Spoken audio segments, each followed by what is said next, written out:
تبارك الذي نزل الفرقان على عبده ليكون للعالمين نذيرا. الحمد لله نحمده ونستعينه ونستغفره ونؤمن به ونتوكل عليه ونعوذ بالله من شرور أنفسنا ومن سيئات أعمالنا. من يهده الله فلا مضل له ومن يضلله فلا هادي له. ونشهد أن لا إله إلا الله وحده لا شريك له. ونشهد أن سيدنا ومولانا محمدا عبده ورسوله صلى الله عليه وعلى آله وأصحابه وبارك وسلم تسليما كثيرا كثيرا. أما بعد فأعوذ بالله من الشيطان الرجيم. بسم الله الرحمن الرحيم. ما كان الله ليذر المؤمنين على ما أنتم عليه حتى يميز الخبيث من الطيب وما كان الله ليطلعكم على الغيب ولكن الله يجتبي من رسله من يشاء. فآمنوا بالله ورسله وإن تؤمنوا وتتقوا فلكم أجر عظيم. ولا يحسبن الذين يبخلون بما آتاهم الله من فضله هو خيرا لهم بل هو شر لهم. سيطوقون ما بخلوا به يوم القيامة ولله ميراث السماوات والأرض والله بما تعملون خبير. صدق اللہ العظیم. محترم بھائی اور دوستو، گزشتہ یہ بات بتلائی گئی تھی کہ اللہ تعالیٰ کافروں کو مہلت دیتا ہے، نافرمانوں کو مہلت دیتا ہے. مال، دولت، عزت، شہرت اور دنیاوی جتنی نعمتیں ہو سکتی ہے وہ دیتا ہے. تو یہ اللہ تعالیٰ بطور ڈھیل کے دیتا ہے. اور مال، دولت وغیرہ ساری چیزوں کا مل جانا یہ اس بات کی دلیل نہیں کہ اللہ تعالیٰ ان سے محبت کرتا ہے یا پیار کرتا ہے. اس کی کوئی دلیل نہیں. اور مسلمانوں کو تکلیف کا پہنچ جانا، پریشانی کا پہنچ جانا اور حالات سے دوچار ہونا، تنگی کا شکار ہونا اور دوسری جتنی بھی تکلیفیں ہیں، اگر وہ اہل ایمان کو پہنچ جائے تو یہ اس بات کی دلیل نہیں کہ اللہ تعالیٰ گویا کہ اللہ تعالیٰ کی لعنت آ رہی ہے یا اللہ تعالیٰ مبغوض ہیں یہ لوگ اس لیے یہ ساری تکلیفیں آ رہی ہے. تو گویا اللہ تعالیٰ کی پسندیدگی اور محبوبیت کی یہ دلیل نہیں کسی کو مال کا مل جانا، اور یہ دلیل نہیں کوئی کا مردود ہو جانا کہ اللہ تعالیٰ نے اس سے مال چھین لیا تو یہ مردود ہو گیا. اسی کو اللہ تعالیٰ فرماتا ہے کہ کفار کو یہ گمان نہ کریں کہ ہم انہیں ڈھیل دے رہے ہیں تو یہ ان کے لیے بہتر ہے. ہم ڈھیل اس لیے دے رہے ہیں کہ اور مزید نافرمانی میں آگے بڑھیں، لیزدادوا اثما، خوب نافرمانی کریں. اور پھر جب اپنی انتہا کو پہنچ جائیں گے تو پھر ہماری پکڑ آئے گی اور پھر ہم پکڑ کر لیں گے. وَلَهُمْ عَذَابٌ مُّهِينٌ، پھر ان لوگوں کے لیے رسوا کن عذاب ہے. اسی پس منظر میں اس سے پہلے بھی بتلایا جا چکا کہ صرف کفار کے لیے نہیں، ہمیں بھی دیکھنا چاہیے کہ ہمیں بھی جو نعمتیں مل رہی ہے کیا نعمت کا استعمال صحیح ہو رہا ہے یا اللہ کی نافرمانی میں ہو رہا ہے. اگر اللہ کی نافرمانی میں ہو رہا ہے تو لیزدادوا اثما، یہ نعمت میں اور یہ ناقدری ہے اور گناہوں میں آگے بڑھ رہا ہے اور گناہوں میں آگے بڑھ رہا ہے، عیاشی میں، فحاشیت میں، عریانیت میں اور آگے بڑھ رہا ہے، تو یہ نعمت نہیں ہے، یہ اس کے لیے تو وبال ہے. وَلَهُمْ عَذَابٌ مُّهِينٌ، اور پھر ان لوگوں کے لیے رسوا کن عذاب ہے. اگلی آیت میں اللہ تعالیٰ نے یہ چونکہ غزوہ احد ہی کا پس منظر چل رہا ہے، کئی صفحات پر مشتمل، اس سے پہلے بھی بتلایا جا چکا. اگلی آیت میں اللہ تعالیٰ نے وہ حکمت بیان کی ہے غزوہ احد میں مسلمانوں کو جو نقصان پہنچا، جو تکلیف پہنچی اور جو شکست سے دوچار ہوئے، اس کی حکمت بیان کی ہے. اب اس سے پہلے بھی کئی حکمتیں بتلائی جا چکی، مسلمانوں کو جو شکست ہوئی تھی غزوہ احد میں اس کی کئی حکمتیں بتلائی جا چکی. یہاں پر ایک اور حکمت نئے انداز سے بتلائی جا رہی ہے، حالانکہ یہ حکمت اس سے پہلے بھی آ چکی. وہ کیا ما كان الله ليذر المؤمنين على ما انتم عليه حتى يميز الخبيث من الطيب، کہ ایسا نہیں ہے کہ اللہ تعالیٰ مومنوں کو، مسلمانوں کو ایسے ہی چھوڑ دے اس حالت پر کہ جس حالت پر تم ہو، یعنی اللہ تبارک و تعالیٰ ایسا نہیں کرے گا کہ منافقین اور مسلمان ملے جلے رہیں، یعنی مسلمانوں کو پتہ ہی نہیں چلے کہ اپنا کون پرایا کون، ایسا نہیں ہوگا، بلکہ دونوں کو الگ الگ کر دیں گے. حتی یمیز الخبیث من الطیب، یعنی گویا جو ناپاک ہیں پاک سے الگ کر دیں گے، گویا دودھ کا دودھ پانی کا پانی ایسا ہو جائے گا. اس لیے کہ بہت سے لوگ وہ ہیں جو اپنے آپ کو مسلمان کہتے ہیں، بظاہر مسلمان کہتے ہیں اور مسلمانوں کے ساتھ ملے جلے رہتے ہیں، اور ہوتے وہ منافق ہیں اور ہوتے وہ کفار ہیں، لیکن ملے جلے رہتے ہیں. تو اللہ تعالیٰ فرماتا ہے ایسا نہیں ہوگا، ہم دونوں کو الگ الگ کر دیں گے، ادھر ادھر اور ادھر ادھر، منافق الگ ہو جائیں گے، مسلمان الگ ہو جائیں گے. ایسا نہیں ہوگا کہ دونوں ملے جلے رہیں. ایسا نہیں ہو سکتا کہ جن کا ذہن اور جو عملی اعتبار سے، جو فکری اعتبار سے اور ذہنی اعتبار سے پاک ہیں، وہ ان لوگوں کے ساتھ کھڑے رہیں اور ملے جلے رہیں جن لوگوں کی فکریں ناپاک ہیں، جن لوگوں کی ذہنیت ناپاک ہے. یہ دونوں ملے جلے نہیں رہ سکتے. اب دیکھیے یہاں پر جیسا کہ غزوہ احد میں ایسا ہی ہوا نا. اب آپ اندازہ لگائیے، اللہ تعالیٰ فرما رہا ہے کہ حالات اور مصیبت ڈال کر، تکلیفیں ڈال کر، جس طرح غزوہ احد کے اندر بہت سی تکلیفیں مسلمانوں کو اٹھانی پڑی، اللہ کے نبی علیہ الصلوۃ والسلام بھی زخمی ہوئے جیسا کہ بتلایا جا چکا. اب یہ ایک سوال پیدا ہوتا ہے کہ اللہ تعالیٰ کو اگر بتلانا ہی ہے، منافقین اور مومنین الگ الگ کرنے ہی ہیں، تو بذریعہ وہی بھی تو معلوم ہو سکتا تھا کہ یہ فلاں منافق ہے، فلاں منافق ہے، فلاں منافق ہے. ایسا بھی تو ہو سکتا تھا. تو یہ کیا ضروری تھا کہ اللہ تعالیٰ تکلیفیں اور حالات پیدا کریں، پریشانیاں اور مشکلات سے دوچار کریں، اور اس کے ضمن میں منافق مومنین کو الگ کریں، بجائے اس سے کہ یہ شکل بھی تو تھی. سوال تو ہو سکتا تھا کہ مسلمانوں کو بتلا دیا جاتا یہ منافق ہے، یہ منافق ہے، یہ فلاں منافق ہے، تاکہ اس سے ملے جلے نہ رہیں اور اپنے پوشیدہ راز بھی نہ بتائیں اور میل جول بھی ختم کر دیں. لیکن یہ حکمت کے خلاف تھا، حکمت کے خلاف تھا. اس لیے کہ اگر وحی کے ذریعے بتلا دیا جاتا، جیسا کہ بتلا بھی دیا گیا کہیں موقع پر اللہ کے نبی علیہ الصلوۃ والسلام کو بتلا دیا گیا کہ فلاں منافق ہے، فلاں منافق ہے، اگر ایسا کر دیا جاتا تو مسلمان جو ہے اگر اس سے اپنا تعلق ختم کر دیتے اور اپنا رابطہ اس سے توڑ دیتے تو ہمارا اس کے کوئی واضح دلیل نہیں ہوتی. جس واضح دلیل کو وہ منافق تسلیم کرے، وہ تو یوں کہتا کہ تم غلط ہو، میں تو سچا پختہ مسلمان ہوں، تم کس بیس پہ کہتے ہو کہ میں منافق ہوں؟ کیا دلیل ہے؟ کوئی دلیل نہیں. تو وہی ناکافی ہوتی. اس سلسلے میں مسلمانوں کا بتلانا، وہ کہتا میں تو سچا پختہ مسلمان ہوں، تو میرے دل کی بات جانتا ہے؟ نہیں جانتا.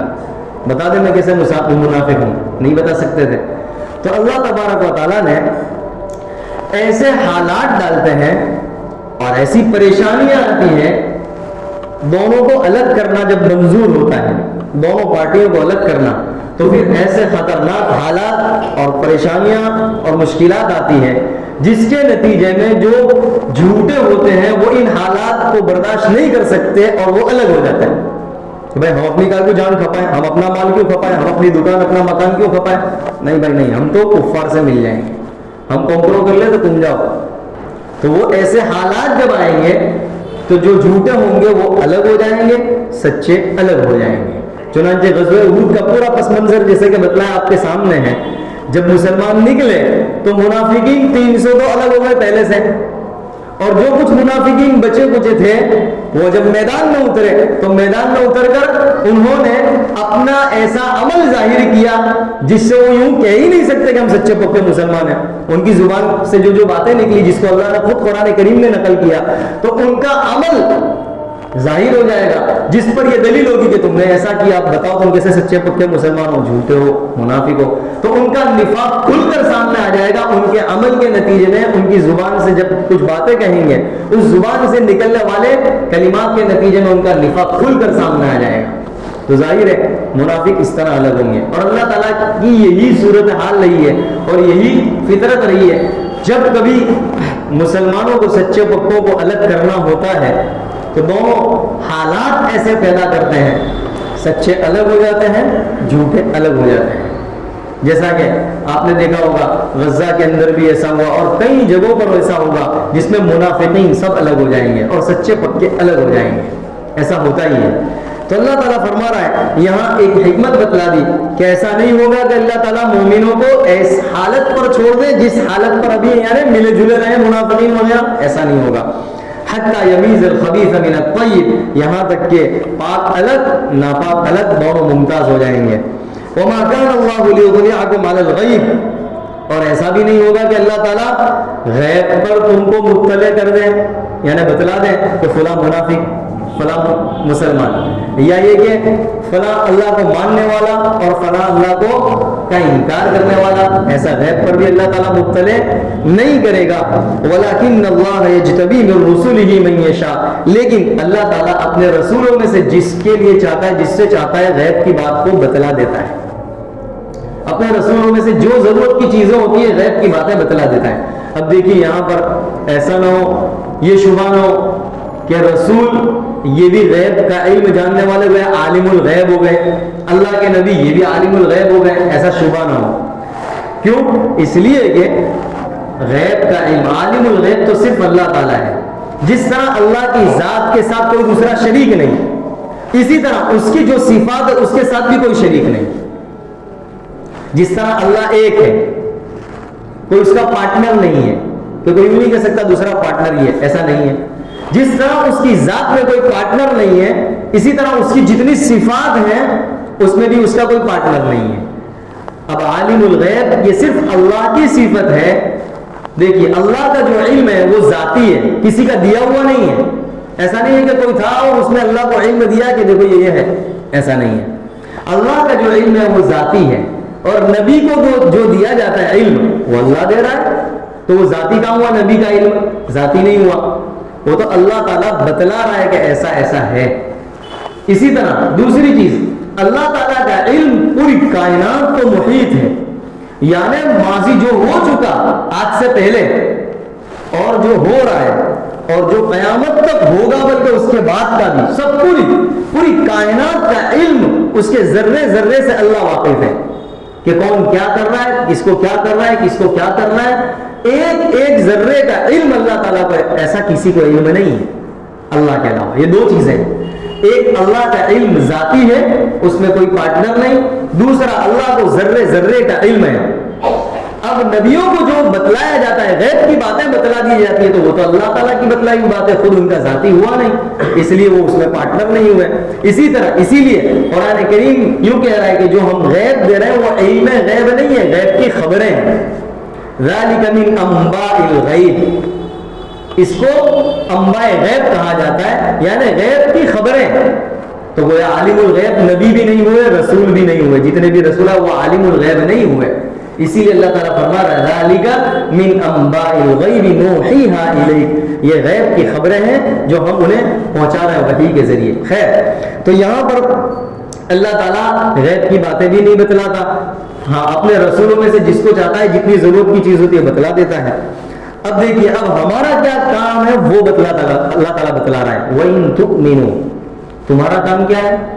تم مان لو، ہم جو کہتے ہیں وہ مان لو، تمہاری سمجھ سے بالا تر ہے، اور اللہ کا رسول جو کہہ رہا ہے اس پر ایمان لے آؤ، یہ تمہارا کام ہے۔ اب تم اس میں چونو چیرا مت کرو، یہ بات تو میری سمجھ کے باہر کی بات ہے۔ جیسے کہ آج کل کے نوجوان پڑھے لکھا طبقہ وہ یہی کہتا ہے، اور آج کل یوٹیوب پہ دیکھنے والے، اور یوٹیوب ریسرچ کرو، یوٹیوب کھولو تو اس میں سارے لوگ مل جائیں گے، تو اس میں سب یہی لوگ ہیں، تو اس میں نوجوان طبقہ بھی یہی کہتا ہے یہ اسلام کا جو حکم ہے وہ سمجھ میں نہیں آتا۔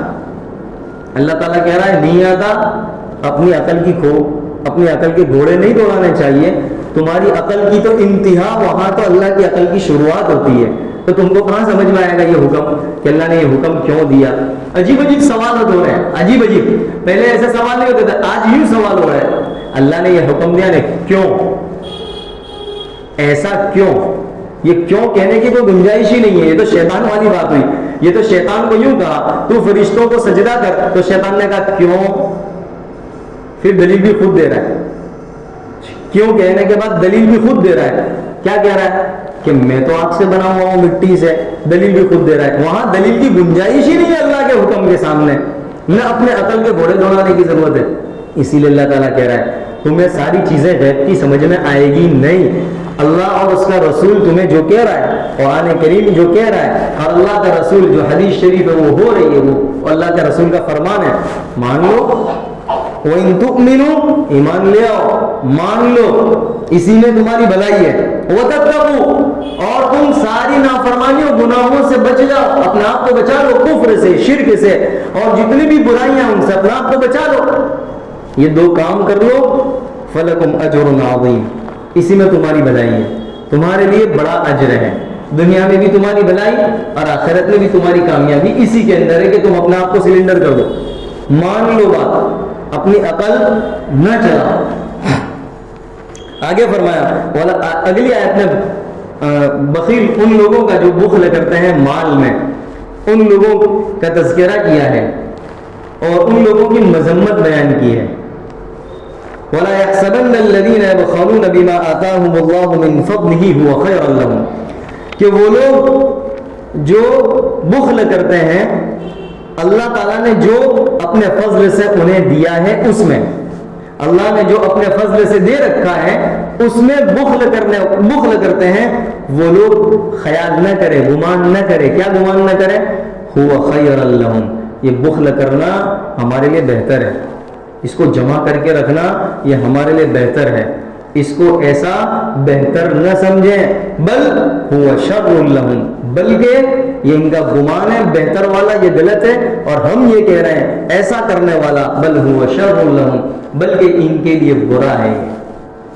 اب دیکھیے مال خرچ کرنا, یہاں بخیلوں کی مذمت کی گئی ہے. یعنی اللہ تعالیٰ نے یہاں پر ایک جملہ استعمال کیا, وہ کیا؟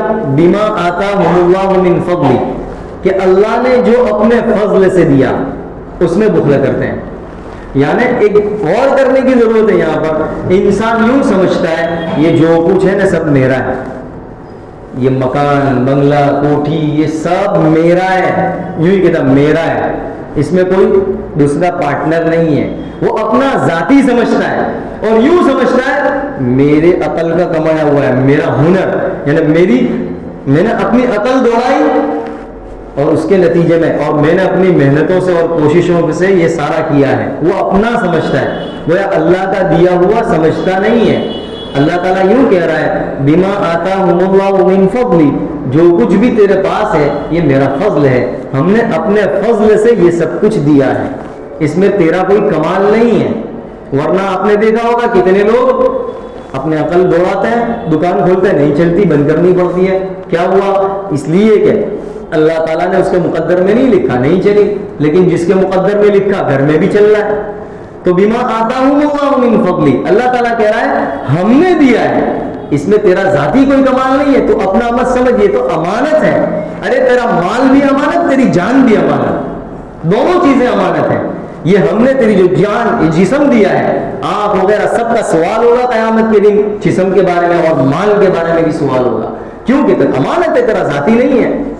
تو امانت کے طور پر ہم نے دیا ہے, اور ہم نے جو مال تمہیں دیا ہے اسی میں سے ہم کہہ رہے ہیں خرچ کرنے کے متعلق. نہیں یہ کہ اس میں تمہارا ہوتا اور ہم کہتے کہ ہمارے لیے خرچ کرو, تو الگ بات تھی. دیا بھی ہم نے ہے, اور ہم دینے کے بعد حکم کر رہے ہیں کہ ہمارے دیے ہوئے میں سے خرچ کرو. اس میں تو یوں کہہ رہا ہے اور اس میں بخیلی کر رہا ہے اللہ تعالیٰ. اس لیے کہہ رہا ہے ایسے کنجوسی کرنے والے اور بخیلی کرنے والوں کے بارے میں, وہ یوں سمجھتے ہیں کہ ہم بخیلی کر رہے ہیں, یہ ہمارے لیے بخیلی کرنا, کنجوسی کرنا بہتر ہے. تو اللہ تعالیٰ کہہ رہا ہے بل هو شر لهم, بلکہ بہتر نہیں ہے, بلکہ یہ چیز ان کے لیے بدتر ہے, بری ہے. یہ مال ہم نے اس لیے دیا کہ اللہ کے راستے میں ہم نے جو احکام دیے, اس لیے بخیلی یہ بہت بری خطرناک بیماری ہے.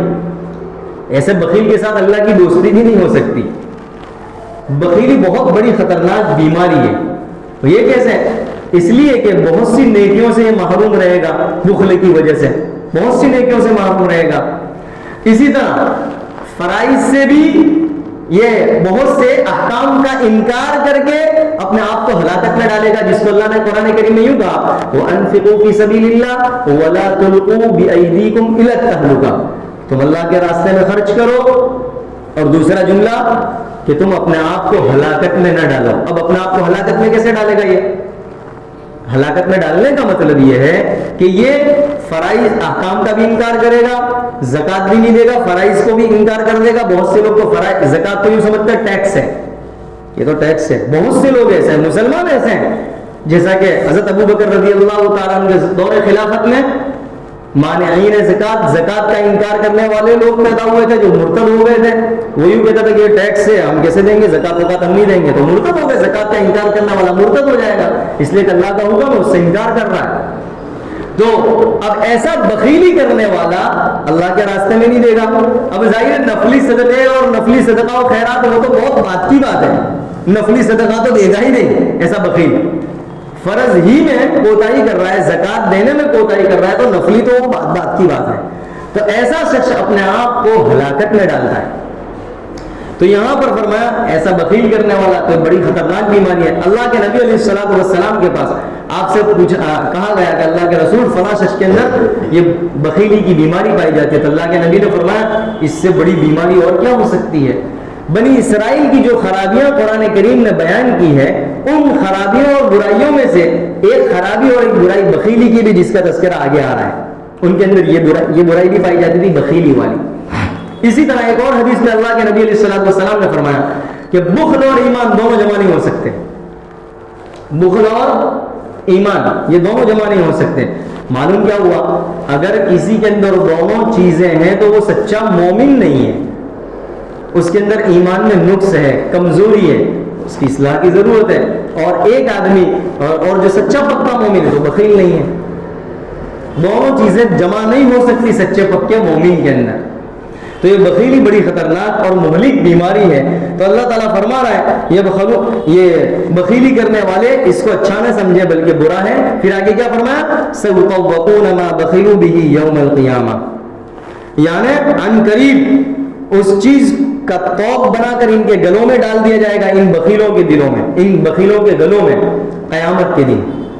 یعنی بخاری شریف کی بھی روایت، اللہ کے نبی علیہ الصلوۃ والسلام کا ارشاد ہے کہ جس شخص کو اللہ نے سونا دیا، چاندی دی، مال دیا اور جتنی بھی نعمتیں دی، اور پھر اس نے اس کی زکوٰۃ نہیں نکالی، ظاہر ہے اب زکوٰۃ نہیں دے رہا ہے، یہ ساری مال دولت اس کے پاس ہے اور وہ زکوٰۃ ادا نہیں کر رہا، تو قیامت کے دن یہ سارا مال جو ہے وہ گنجا سانپ بنا دیا جائے گا۔ گنجا سانپ کسے کہتے ہیں؟ گنجا جس کے بال نہ ہو۔ اور بال کیوں نہیں ہے؟ اس لیے کہ اس کے اندر زہر زیادہ ہے، زیادہ زہریلا پن ہونے کی وجہ سے اس کے اندر گنجا پن آیا۔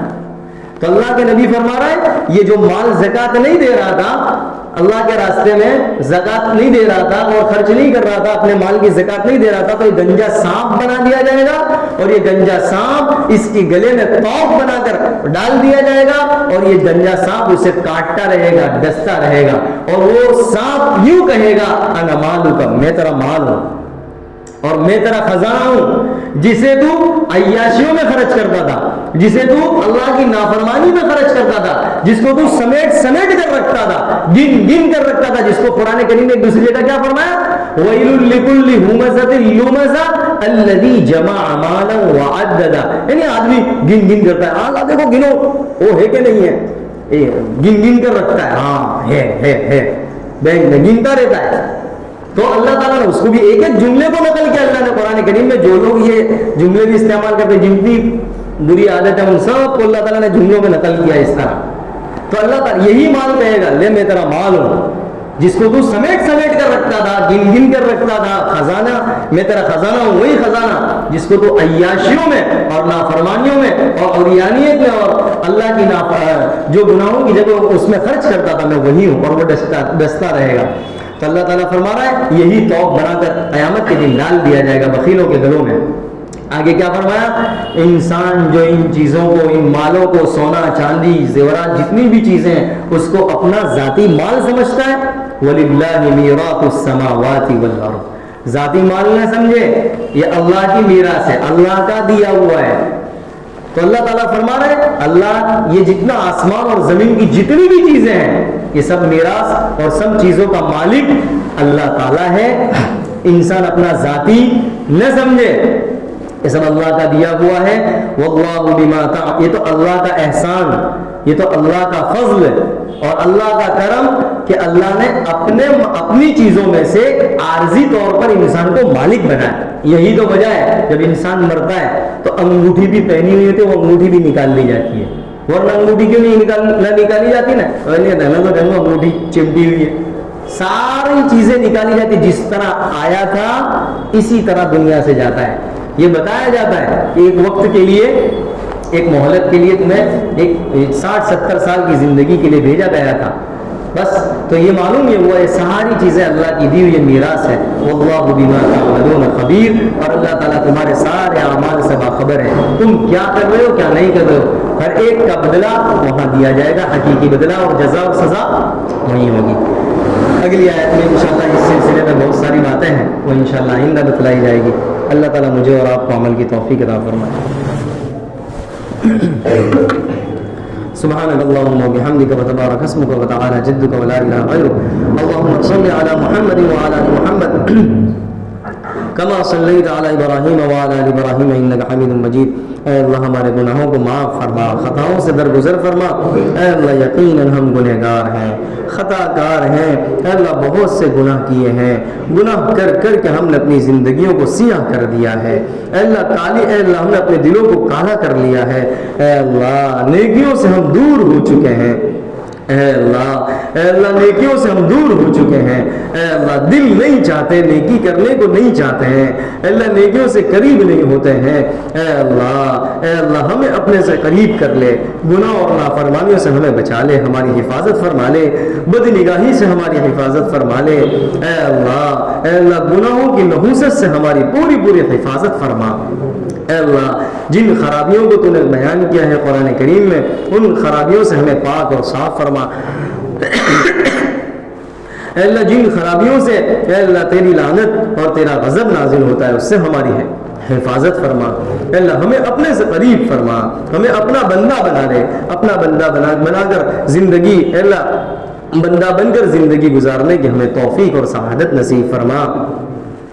اے اللہ غزہ اور فلسطین کے مسلمانوں کی اے اللہ پوری حفاظت فرما. اے اللہ تیرا فضل ہے، تیرا احسان ہے کہ تو نے وہاں جنگ کو مستقل طور پر بند فرما دیا. اے اللہ اب اگلے کام کو آسان فرما دے. اے اللہ ان کی اے اللہ مساجد کو تعمیر فرما. اے اللہ ان کے گھروں کی تعمیر فرما، گھروں کی تعمیر جلد از جلد فرما.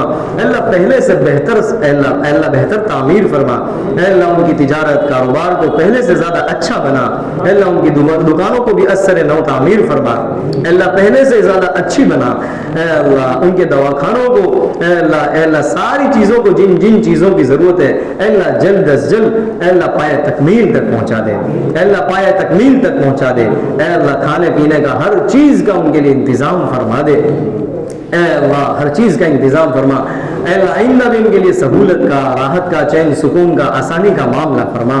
اے اللہ جہاں کہیں مسلمان پریشان ہیں ان کی پریشانیوں کو دور فرما. اے اللہ بالخصوص ہندوستان کے مسلمانوں کی بھی حفاظت فرما، امن و امان کو قائم فرما، امن و امان کو قائم فرما. اے اللہ یہاں موجود تیرے بندوں اور بندیوں میں سے جس کے دلوں میں نیک اور جائز مرادیں ہیں اے اللہ تو اپنے خزانہ غیب سے پورا فرما. اے اللہ ہم میں سے کسی کو کسی کا محتاج اور دستنگر نہ بنا. اے اللہ اپنے تیرے علاوہ کسی کا محتاج نہ بنا. اے اللہ ہماری ضروریات کو تو خوب جانتا ہے کہ ہمیں کن کن چیزوں کی ضرورت ہے. اے اللہ اپنے خزانہ غیب سے ہماری تمام ضروریات کو اے اللہ پورا فرما، اپنے خزانہ غیب سے پورا فرما. اے اللہ اپنے خزانہ غیب سے پورا فرما. اے اللہ جو رزق کے اعتبار سے پریشان ہے اے اللہ ان کے اے اللہ رزق کی تنگی کے شکار ہیں اے اللہ انہیں فراوانی عزت والی روزی عطا فرما. اے اللہ عزت والی روزی عطا فرما.